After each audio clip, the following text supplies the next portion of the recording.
ना मोहब्बत ना दिलदार मिलल, ना मोहब्बत ना दिलदार मिलल।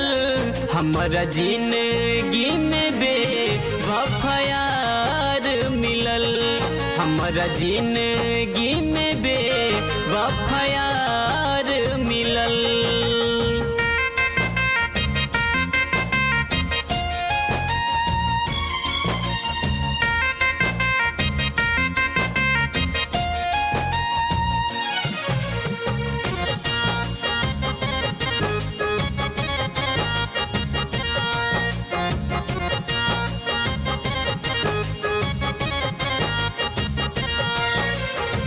खाना पीना नीक न लगे, जियलो न जाला, उनका बिना मर जाइब ऐसन बुझाला। अगर दुनिया में जीने की चाहत न होती, अगर दुनिया में जीने की चाहत न होती तो खुदा ने मोहब्बत बनाई ना होती। इस तरह लोग मरने की आरजू ना करते, इस तरह लोग मरने की आरजू ना करते अगर मोहब्बत में बेवफाई ना होती। खाना पीना नीक न लगे, जियलो न जाला, उनका बिना मर जाइब ऐसन बुझाला। पहला प्यार में जुदाई के मार मिलल, पहला प्यार में जुदाई के मार मिलल।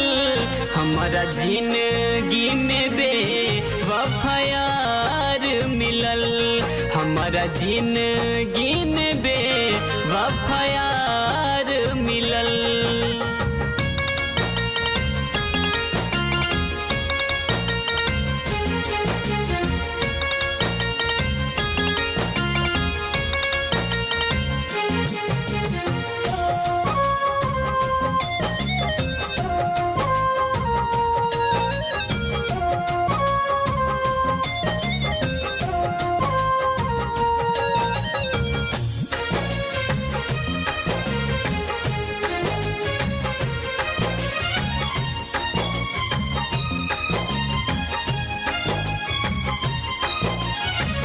दिल के कटोरी में गम दिहली भारी, याद में उनकर हम पल पल मारी।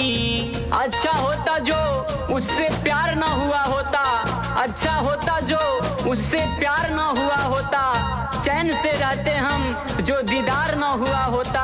हम पहुंच चुके होते अपनी मंजिल पर, हम पहुंच चुके होते अपनी मंजिल पर अगर उस बेवफा पर एतबार ना हुआ होता। दिल के कटोरी में गम दिहली भारी, याद में उनकर हम पल पल मारी।